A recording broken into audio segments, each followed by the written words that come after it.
Students, आज हम पढ़ने जा रहे हैं cell, that is of chapter number 1 of biology, class 9th, right. तो सेल होता क्या है, सेल की डिस्कवरी किसने की और जो भी इसके रिगार्डिंग इन्फॉर्मेशंस हैं वो सब हम डिस्कस करने वाले हैं। सेल क्या होता है पहले ये समझना ज़रूरी है। सेल होता है एक बिल्डिंग ब्लॉक की तरह।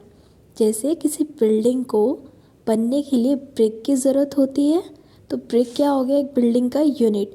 उसी तरीके से हमारी बॉडी के बनने के पीछे का रीज़न है सेल।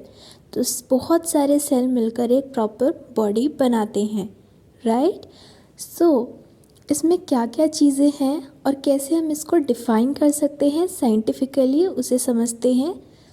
तो cell is the basic functional and structural unit of life. Means functional and structural का मतलब हुआ कि एक तो स्ट्रक्चर भी प्रोवाइड कराएगा, दूसरा वो फंक्शन भी करेगा। लेट्स सपोज हमारे हाथों के सेल्स हैं तो वो हैंड मूवमेंट में हेल्प करेंगे, राइट। हमारा एलिमेंट्री कैनाल का सेल है तो वो उस अकॉर्डिंग हेल्प करेगा।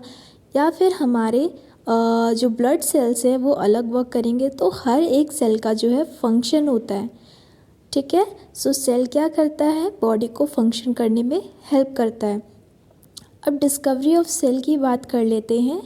रॉबर्ट हुक ने डिस्कवर किया था सेल को इन 1665 में।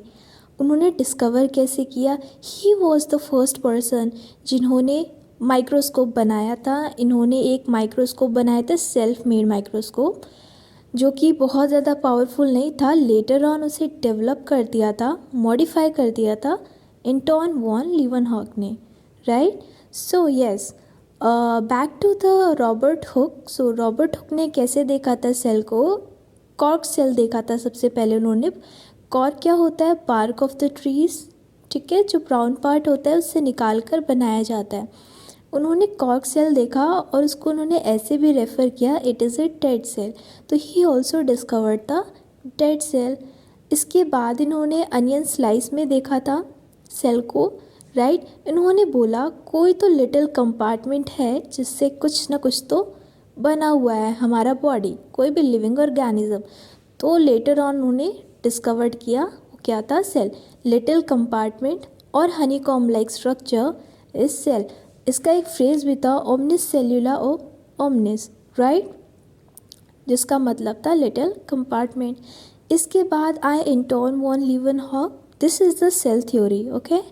सो एंटोन वॉन लीवनहॉक आए, उन्होंने माइक्रोस्कोप बनाया, उन्होंने उसको मॉडिफाई किया और उन्होंने फ्री लिविंग सेल्स को डिस्कवर किया, ओके। फ्री लिविंग सेल्स उन्होंने कैसे देखा, एक पॉन्ड वाटर में उन्होंने स्पर्म सेल्स देखा और भी उन्होंने बहुत टाइप्स के सेल्स देखे। इसके बाद जो है कौन आया, रॉबर्ट ब्राउन। रॉबर्ट ब्राउन ने बोला कि सेल में एक और सर्कुलर स्ट्रक्चर है, कुछ और भी प्रेजेंट है जो एक जनरेशन से दूसरे जनरेशन में ट्रांसफ़र हो रहा है। और वो क्या चीज़ था, वो था न्यूक्लियस। सो न्यूक्लियस क्या करता है, जितने भी हमारे क्रोमोसोम मटेरियल है या जेनेटिक इन्फॉर्मेशन है अपने अंदर वाइंड अप करके रखता है और पास करता है वन जनरेशन टू अदर। तो ये किसने दिया था ये थ्योरी, हमारे रॉबर्ट हुक ने, राइट। उसके बाद शिल्डन एंड शॉन आए, एक जर्मन जियोलॉजिस्ट और बॉटनिस्ट बोल सकते हैं इन्हें। इन्होंने आगे भी डिस्कवर किया प्री एग्जिस्टिंग सेल थ्योरी।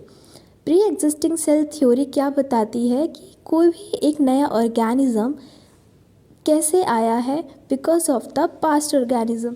यानी कि एक सेल आया है दूसरे सेल से, ठीक है। जैसे हमारा एग्जिस्टेंस है हमारे पेरेंट्स की वजह से, वैसे एक सेल का एग्जिस्टेंस है दूसरे सेल की वजह से।